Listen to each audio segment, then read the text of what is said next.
Hello ನಮಸ್ಕಾರ. ನಾನು ಕೊಪ್ಪಳದಿಂದ Sharanappa ಚಲಪ್ಪ. News 18ಗೆ ಸ್ವಾಗತ. ನ್ಯೂಸ್ 18ಗೆ ಸಬ್ಸ್ಕ್ರೈಬ್ ಆಗಿ ನ್ಯೂಸ್ 18 ಸಾಮಾಜಿಕ ಜಾಲತಾಣವನ್ನು ಫಾಲೋ ಮಾಡಿ.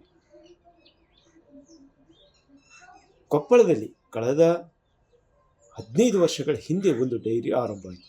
ಕೊಪ್ಪಳ ತಾಲೂಕಿನ ಬೂದಗುಂಪ ಬಳಿ ಒಂದು ಮೆಗಾ ಡೈರಿಯನ್ನು ಆರಂಭಿಸಿತು. ಅದು ಪ್ರೊಕ್ಯೂರ್ಮೆಂಟ್ ಡೈರಿಯಾಗಿ ಈಗ ಪರಿಣಮಿಸಿದೆ.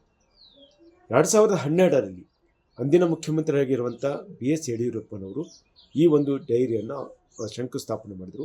ಆ ಸಂದರ್ಭದಲ್ಲಿ ಅವರು ಹೇಳಿದ್ದೇನೆಂದರೆ, ಇದು ವಿಶೇಷ ತಂತ್ರಜ್ಞಾನ ವಹಿಸಿರುವಂಥ ಡೈರಿಯಾಗಿದೆ. ಇಲ್ಲಿ ಏನು ಫ್ಲೆಕ್ಸಿ ಪ್ಯಾಕ್ಗಳನ್ನು ಮಾಡಿ ಅದು 6 ತಿಂಗಳವರೆಗೂ ಸಹ ಹಾಲನ್ನು ಸಂಗ್ರಹಿಸಬಹುದಾಗಿರುವಂಥ ತಂತ್ರಜ್ಞಾನ ಬಳಸಿಕೊಳ್ಳುವಂಥ ಒಂದು ವಿಶೇಷ ಡೈರಿ ಇದು ಆಗ್ತಾ ಇದೆ ಅನ್ನೋದು. ಅದ್ರ ಜೊತೆಗೆ ಇಲ್ಲಿ ಮುಖ್ಯವಾಗಿ ಏನು ದೇಶದ ಗಡಿಯಲ್ಲಿರುವಂಥ, ಅಂದರೆ ಕಾಶ್ಮೀರ ಸೇರಿದಂತೆ ಬೇರೆ ಕಡೆ ಇರುವಂಥ ಗಡಿಯಲ್ಲಿ ಕಾಯುವಂಥ ಸೈನಿಕರಿಗೆ ಇಲ್ಲಿಂದ ಹಾಲನ್ನು ಕೊಡ್ತೀವಿ. ಜೊತೆಗೆ ಇಲ್ಲಿ ಪ್ರಕ್ಯೂರ್ ಮಾಡಿಕೊಳ್ಳೋದಕ್ಕೆ ಮತ್ತು ಸಾಕಷ್ಟು ಸಮಯ ಈಗ ಹಾಲನ್ನು ತೆಗೆದುಕೊಳ್ಳುವುದಕ್ಕೆ ಒಂದು ವಿಶೇಷವಾಗಿ ತಂತ್ರಜ್ಞಾನ ಬಳಸಿಕೊಂಡು ಈ ಡೈರಿಯನ್ನು ಆರಂಭಿಸ್ತೀವಿ ಅನ್ನುವಂಥ ಭರವಸೆಯನ್ನು ನೀಡಿದರು. ಆ ಕಾರಣಕ್ಕಾಗಿ ಅಲ್ಲಿ ಶಂಕುಸ್ಥಾಪನೆ ಮಾಡಿದಾಗ ಅದನ್ನು ರೈತರು ಸಹ, ಏನು ಹಾಲು ಉತ್ಪಾದಕರ ರೈತರು ಸಹ ಸಾಕಷ್ಟು ಪ್ರಮಾಣದಲ್ಲಿ ಅದಕ್ಕೆ ಆಶಾಭಾವವನ್ನು ಹೊಂದಿದ್ದರು. ಒಂದು ಇತ್ತೀಚಿನ ದಿನಗಳಲ್ಲಿ ಸಾಮಾನ್ಯವಾಗಿ ಹಿಂದಿನಿಂದಲೂ ಸಹ ಹೈನುಗಾರಿಕೆ ಒಂದು ರೈತರಿಗೆ ಉಪಕಸಬು. ಒಂದು ಕಡೆ ರೈತ ಹೊಲದಲ್ಲಿ ಬಿತ್ತಿ ಉತ್ತಿ ಅದನ್ನು ಜಗತ್ತಿಗೆ ಅನ್ನವನ್ನು ನೀಡ್ತಿರುವಂಥ ರೈತ, ಇನ್ನೊಂದು ಕಡೆ ಹೈನುಗಾರಿಕೆ ಮಾಡಿ ಉಪಕಸುವಾಗಿಟ್ಕೊಂಡು ಅದು ತನ್ನ ಮನೆ ಮತ್ತು ಬೇರೆಯವರಿಗೆ ಮಾರಾಟ ಮಾಡಿ ಅದನ್ನು ಸಹ ಜೀವನವನ್ನು ನಡೆಸೋದ್ರಿಂದ, ಜೊತೆಗೆ ಏನು ಹೈನುಗಾರಿಕೆ ಕೃಷಿಗೆ ಪೂರಕವಾಗಿರುವಂಥದ್ದು ಆಗಿರುವಂಥ ಕಾರಣಕ್ಕಾಗಿ ಇಲ್ಲಿ ಸಾಕಷ್ಟು ಪ್ರಮಾಣದಲ್ಲಿ ಹೈನುಗಾರಿಕೆಯನ್ನು ಮಾಡುವಂಥ ರೈತರಿದ್ದಾರೆ. ಬಳ್ಳಾರಿ ಒಕ್ಕೂಟದಿಂದ ಫ್ಲೆಕ್ಸಿ ಹಾಲಿನ ಬೇಡಿಕೆ ಹೆಚ್ಚಾದ ಕಾರಣದಿಂದಾಗಿ 2016ರಲ್ಲಿ ನಮ್ಮ ಕೊಪ್ಪಳದ ಬೂದಗುಂಪದಲ್ಲಿ ಒಂದು ಹಾಲು ಸಂಸ್ಕರಣಾ ಘಟಕ ಪ್ರಾರಂಭ ಆಗಿತ್ತು. ಆವಾಗಿರ್ತಕ್ಕಂಥ ಬೇಡಿಕೆ ಬರ್ತಾ ಬರ್ತಾ ಅದು ಕುಸಿತ ಹೋಯಿತು. ಹಾಗಾಗಿ ಒಂದಿಷ್ಟು ಅಲ್ಲಿ ಏನಾಯಿತು, ಆ ಫ್ಲೆಕ್ಸಿ ಹಾಲನ್ನು ಸಂಸ್ಕರಣೆ ಮಾಡ್ತಕ್ಕಂಥ ಕಾರ್ಯ ಸ್ಥಗಿತವಾಯಿತು. ರೆಗ್ಯುಲರ್ ಏನಿದೆ ಅದು ನಡೀತಾ ಇದೆ. ಆಮೇಲೆ ಮೇಂಟೆನೆನ್ಸ್ ಕಷ್ಟ ಅಂತ ಹೇಳಿಬಿಟ್ಟು ಅಲ್ಲಿ ಆಡಳಿತ ಮಂಡಳಿ ಅಧಿಕಾರಿಗಳು ಹೇಳ್ತಿದ್ದಾರೆ. ಹಾಗಾಗಿ ಇವೆಲ್ಲವೂ ಕಾರಣಗಳಿಂದಾಗಿ ಇವತ್ತು ಒಕ್ಕೂಟನೂ ಕೂಡ ಲಾಸಲ್ಲಿದೆ ಅನ್ನೋದನ್ನು ನಾವು ಈಗ ಆಲ್ರೆಡಿ ಸಾಕಷ್ಟು ವರದಿಗಳನ್ನು ನೋಡಿದ್ದೀವಿ. ಇತ್ತೀಚೆಗೆ ನಮ್ಮ ಭಾಗದ ಶಾಸಕರು, ಅಂದರೆ ಕೊಪ್ಪಳದ ಶಾಸಕರು ಇವತ್ತು ನಮ್ಮ ಬಳ್ಳಾರಿ ಒಕ್ಕೂಟಕ್ಕೆ ಅಧ್ಯಕ್ಷರಾಗಿದ್ದಾರೆ. ಅವರು ಈ ವಿಷಯಗಳನ್ನು ಸ್ವಲ್ಪ ಗಂಭೀರವಾಗಿ ಪರಿಗಣಿಸಬೇಕು. ಆ ಫ್ಲೆಕ್ಸಿ ಯಾಕೆ ನಮ್ಮಲ್ಲಿ ಬೇಡಿಕೆ ಕೊರತೆ ಆಯಿತು ಅಂದರೆ, ಮುಂಚೆ ಸರ್ಕಾರಿ ವಸತಿ ನಿಲಯಗಳಿಗೆ ವಿದ್ಯಾರ್ಥಿಗಳಿಗೋಸ್ಕರ ಬರ್ತಾ ಇತ್ತು ಬೇಡಿಕೆ, ಈಗ ಅದು ಬರ್ತಿಲ್ಲ. ಮತ್ತು ದೇಶದ ಸೈನಿಕರಿಗೆ ಕೂಡ ಇಲ್ಲಿಂದಲೇ ಫ್ಲೆಕ್ಸಿ ಹಾಲು ಹೋಗ್ತಿತ್ತು, ಅದು ಕೂಡ ಬೇಡಿಕೆ ಕಡಿಮೆ ಆಗಿದೆ. ಈ ಎಲ್ಲ ಅಂಶಗಳನ್ನು ಸರ್ಕಾರ ಗಮನಕ್ಕೆ ತರುವಂಥ ಕೆಲಸವನ್ನು ಅಧ್ಯಕ್ಷರು ಮಾಡಬೇಕು.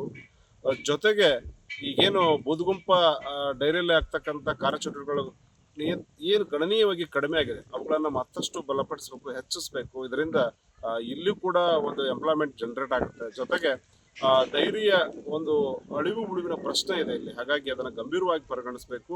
ಮತ್ತೆ ಫ್ಲೆಕ್ಸಿ ಬೇಡಿಕೆನ ಹೆಚ್ಚಿಸಿ ಆ ಎಲ್ಲ ಯಂತ್ರಗಳ ಮೇಂಟೆನೆನ್ಸ್ ಕಷ್ಟ ಆಗಿದೆ, ಅವುಗಳನ್ನು ಸರಿದೂಗಿಸುವಂಥ ಕೆಲಸ ಆಗಬೇಕು.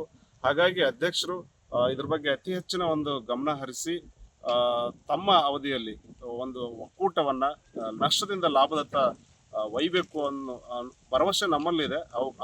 ಆ ರೀತಿಯಾಗಿ ಆ ಪ್ರವೃತ್ತರಾಗಿ ಅವರು ಕಾರ್ಯ ನಿರ್ವಹಿಸ್ತಾರೆ ಅನ್ನೋ ಭರವಸೆ ನಮಗಿದೆ.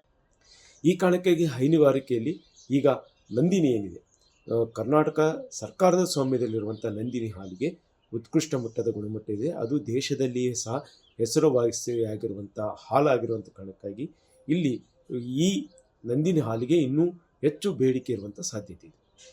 ಈ ಕಾರಣಕ್ಕಾಗಿ ಇಲ್ಲಿ ಏನು ಬಳ್ಳಾರಿ, ಕೊಪ್ಪಳ, ರಾಯಚೂರು ಮತ್ತು ವಿಜಯನಗರ ಈಗೇನು ಹಾಲು ಉತ್ಪಾದಕರ ಸಹಕಾರ ಸಂಘಗಳ ಒಕ್ಕೂಟ ಇದೆ, ಆ ಒಕ್ಕೂಟ ಬಳ್ಳಾರಿಯಲ್ಲಿ ಇದ್ದರೂ ಸಹ ಬಳ್ಳಾರಿ ಮತ್ತು ರಾಯಚೂರಿನಲ್ಲಿ ಒಂದು ಪ್ರೊಕ್ಯೂರ್ಮೆಂಟ್ ಇತ್ತು. ಅದರ ನಂತರದಲ್ಲಿ ಈಗ ಕೊಪ್ಪಳದಲ್ಲಿ 2012ರಲ್ಲಿ ಶಂಕುಸ್ಥಾಪನೆ ಆಗಿರುವುದು, 2018ರಲ್ಲಿ ಅದು ಉದ್ಘಾಟನೆ ಆಯಿತು.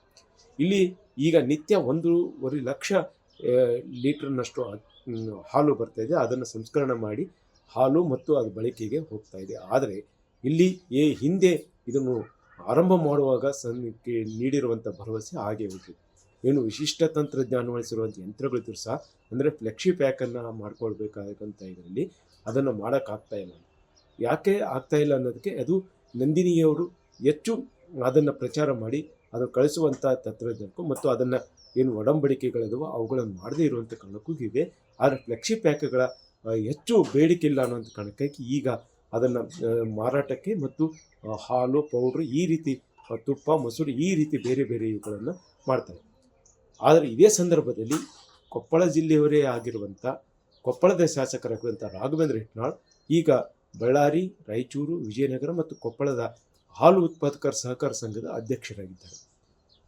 ಕೊಪ್ಪಳ ತಾಲೂಕಿನಲ್ಲಿರುವಂಥ ಈ ಹಾಲು ಘಟಕಕ್ಕೆ ಹೆಚ್ಚು ಕಾಯಕಲ್ಪ ನೀಡಬೇಕು ಅನ್ನುವಂಥ ಒತ್ತಾಯ ಇದೆ. ಯಾಕಂದರೆ ಶಾಸಕರು ಅದೇ ತಾಲೂಕಿನವರು ಆಗಿರುವಂಥ ಕಾರಣಕ್ಕಾಗಿ ಇದನ್ನು ಹೆಚ್ಚು ಪ್ರಚಾರ ಮಾಡಿ ಹೆಚ್ಚು ಇದಕ್ಕೆ ಕಾಯಕಲ್ಪ ನೀಡಿದರೆ ಇಲ್ಲಿ ರೈತರಿಗೂ ಅನುಕೂಲ, ಸಹಕಾರ ಸಂಘಗಳ ಅನುಕೂಲ ಮತ್ತು ಹಾಲು ಉತ್ಪಾದನೆಗೆ ಹೆಚ್ಚು ಅವಕಾಶ ಸಿಗುತ್ತೆ.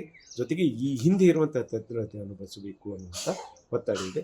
ಈ ಕುರಿತು ಏನು ಶಾಸಕರು ಸಹ ಮಾತಾಡಿದ್ದಾರೆ ಅಂದರೆ ಈಗಾಗಲೇ ನಾವು ಯೋಜನೆ ಸಿದ್ಧ ಮಾಡಿಸ್ತೀವಿ. ಆದಷ್ಟು ಬೇಗನೆ ಇನ್ನಷ್ಟು ಈ ಏನು ಬೂದಗುಂಪದಲ್ಲಿರುವಂಥ ಹಾಲು ಉತ್ಪಾದಕರ ಸಹಕಾರ ಸಂಘದ ಡೈರಿ ಏನಿದೆ ಆ ಸಂಘಕ್ಕೆ ಹೆಚ್ಚು ಏನು ಆ ಡೈರಿಗೆ ಹೆಚ್ಚು ಕಾಯಕಲ್ಪ ನೀಡ್ತೀವಿ ಅನ್ನೋವಂಥ ಭರವಸೆ ನೀಡಿದ್ದಾರೆ.